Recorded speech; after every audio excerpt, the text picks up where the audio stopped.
As a person with a very deep voice, I'm hired all the time for advertising campaigns. But a deep voice doesn't sell B2B, and advertising on the wrong platform doesn't sell B2B either. That's why if you're a B2B marketer, you should use LinkedIn ads.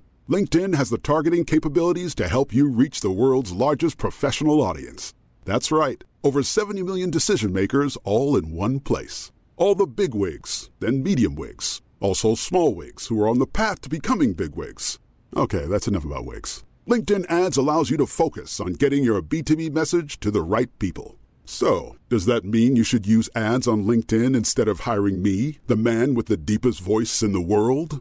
Yes. Yes, it does. Get started today and see why LinkedIn is the place to be to be. We'll even give you a $100 credit on your next campaign. Go to linkedin.com/results to claim your credit. That's linkedin.com/results. Terms and conditions apply. Hey guys, it's Mishi. On Friday morning, Rut Dayan passed away, a month and a day shy of her 104th birthday. Rut was a farmer, a social activist, a businesswoman, a fashion entrepreneur, and a peace activist.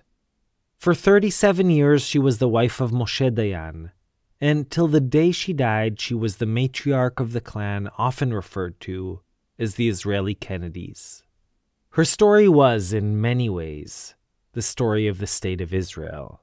She belonged to a group of people, now mostly gone, who were born into an entirely different reality, and who through hard work, strong conviction, and wholehearted dedication, willed this state into existence and shaped its course. She was, to many, an Israeli icon. But I was among the lucky ones for whom Rut was also a friend. And 5 years ago, I traveled with her to Malta to visit her dear friend, Ramonda Tawil.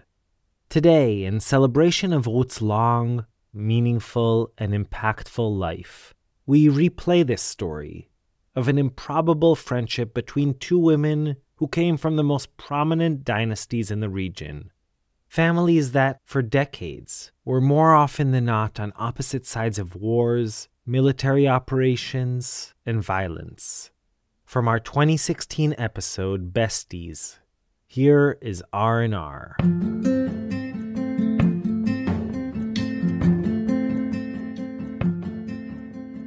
So, Ruth, I'll start with you. What do you love about Ramonda? Everything. I even love her when she's angry and she says things that I tell her that this is not right, but I don't care because I don't care what she thinks. I love her from the moment I really met her. That's Ruth. She'll turn 99 next month. And she's talking about her best friend, Ramonda Tawil. I mean, it's not, people think that when I love someone or I like someone, it's for some reason or there's a reason. There isn't a reason. Ramonda is more than 20 years younger than Ruth. She was born in Acre to an affluent Palestinian Christian family, the Khawas. Do you remember the first moment you saw Ruth? Yes, I saw that lady, beautiful blonde lady, arriving to the hospital with her car was full. I think your car was full of. I had the dolls. The year was 1970, and the hospital where Ruth arrived, dolls in hand, was in the Palestinian city of Nablus in the West Bank. Now, that was unusual, to say the least. Just 3 years earlier, Israel had won the Six-Day War.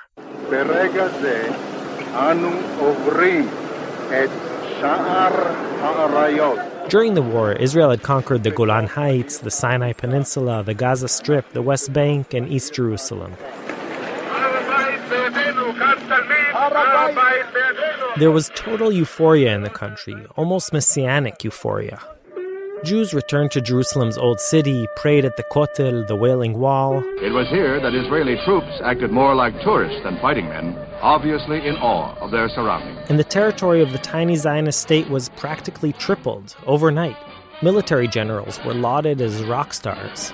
And above it all stood a single man, the architect of that crushing victory. Sacred Wailing Wall, where Israeli Defense Minister General Moshe Dayan prays, pledging never to give up the old city. The one-eyed Minister of Defense, Moshe Dayan, also known as Ruth's husband. And here she was, just 3 years later, at the height of a period of IDF raids against the Palestinian Liberation Organization and its bearded leader Yasser Arafat, showing up in a Palestinian hospital, bringing dolls to the same people her husband was fighting. I mean, it's crazy. People are dying, and she's bringing dolls. Look, Ruth, when she came to visit us the first time in Nablus, she came as a humanitarian to help the children who were, wounded, with broken legs, broken arms, whatever, wounded from the wars. She was a young woman at that time, beautiful woman, and this is Mrs. Dayan. And for us, I mean, it was a shock. What is Dayan? What kind of Dayan? She said, yes, Mr. Moshe Dayan. And she said, I am coming to help, the Palestinian children, bringing toys, medicine. What can I help?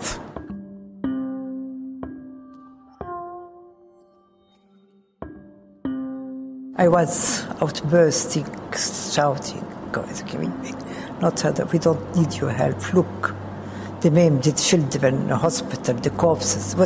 Look what is going on. And this is your husband.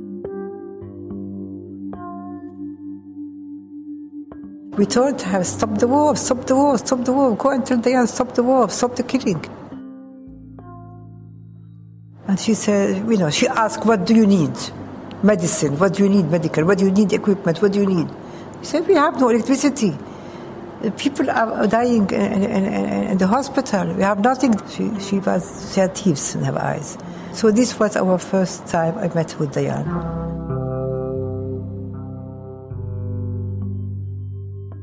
That meeting, 46 years ago, was just the beginning of their unlikely friendship.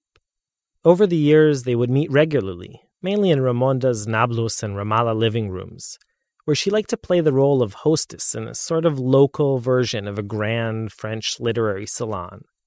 They would talk politics, debate, argue, all over hot sweet tea or, in Ruth's case, her favorite single malt whiskey. Their bond changed them both, dramatically. For Ruth, it pushed her to make a very big decision. I divorced Moshe because of the Palestinian women. And that's a fact. For Raimonda, the friendship was even dangerous. And following many threats, she ultimately had to leave the West Bank.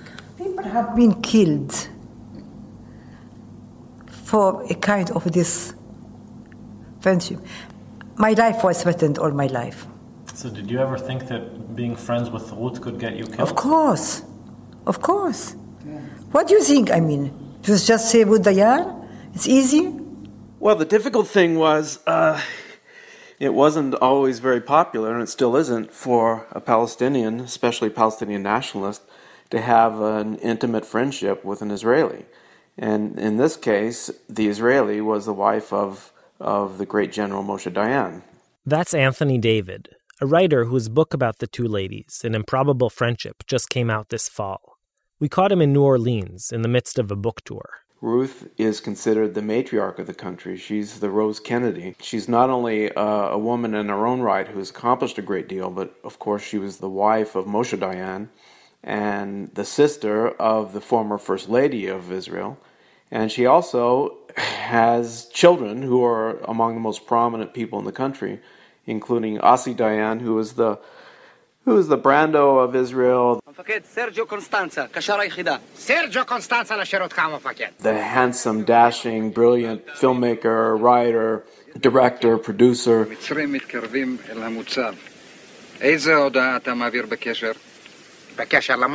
His sister is Yael, who was a member of parliament and has for many years been on the forefront of civil rights. So Ruth is the head of this clan that has decisively influenced Israel's history from the very beginning. So Rut Dayan's name is not anybody.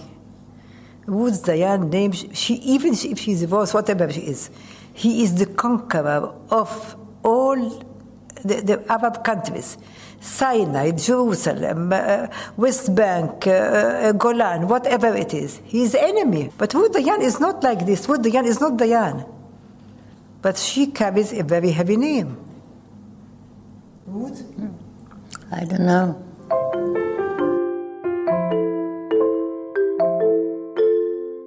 Raymonda also came from local aristocracy, just from the Palestinian side.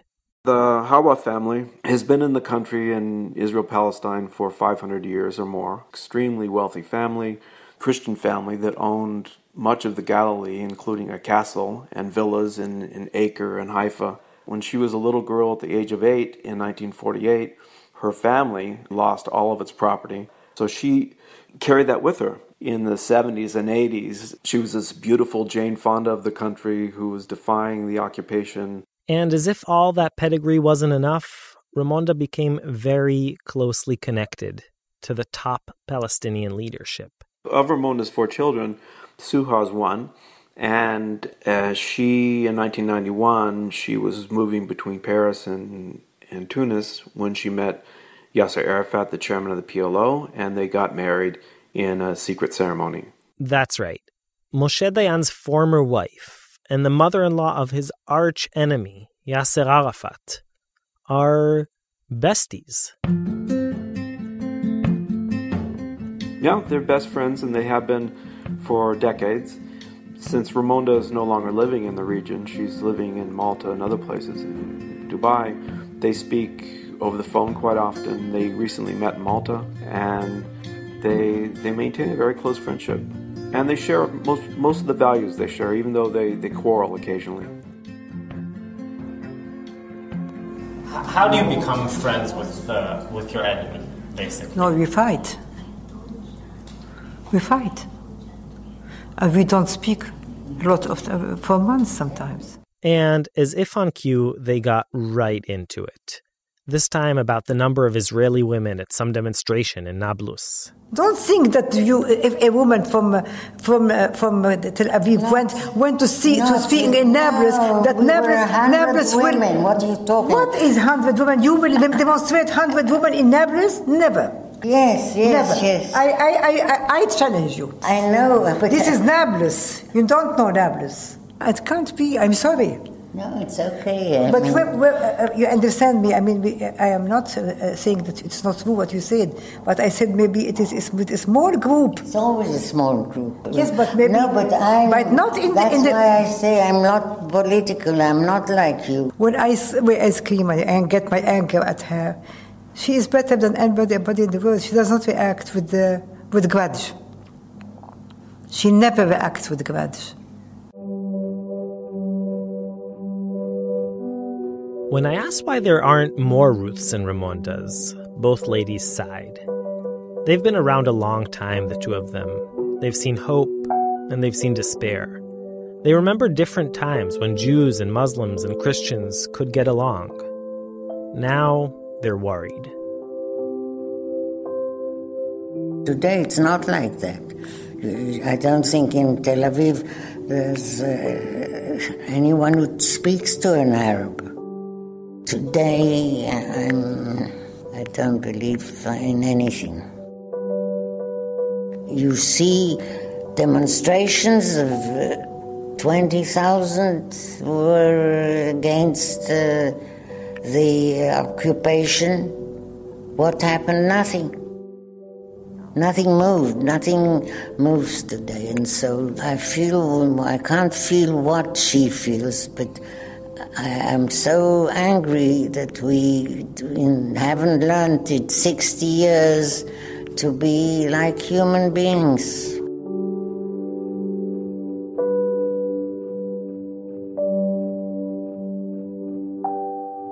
I've learned a lot from Raymonda about her life and her people, and the same I think she learned about me.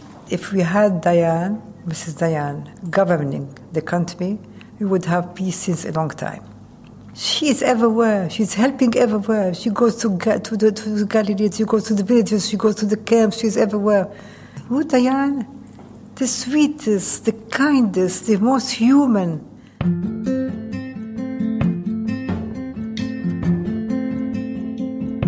We recorded this story in Malta, where Raimonda has been living for the last few years. 98-year-old Ruth came to visit her this summer.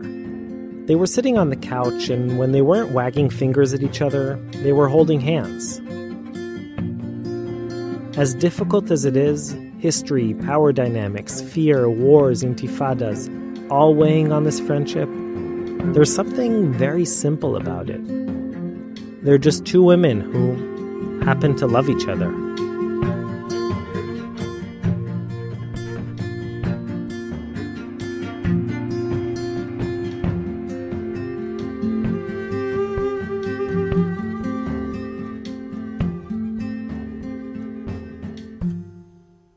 That was the story we aired back in 2016. If you want to learn more about the unlikely friendship between Rut and Raimonda, check out Anthony David's wonderful book, An Improbable Friendship, The Remarkable Lives of Israeli Rut Dayan and Palestinian Raimonda Tawil and their 40-year peace mission.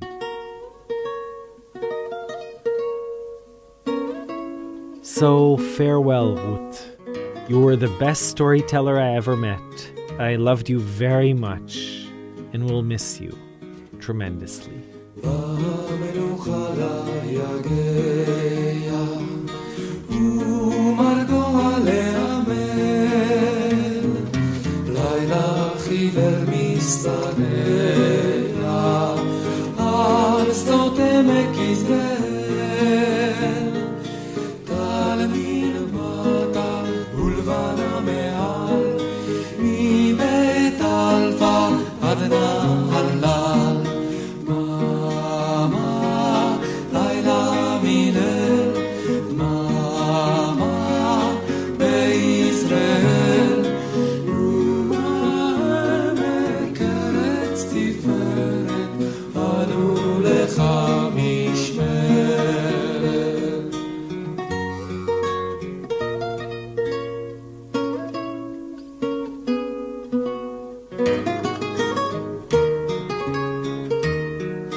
Hi, I'm Cara Berry, host of Everyone's Business But Mine, and I am an all-inclusive addict.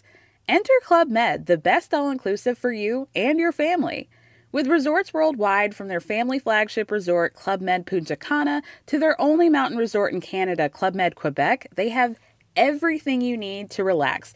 With their 20-plus sports activities, wellness programs, you can dine on delicious cuisine and make memories with your family. So book your next getaway with Club Med.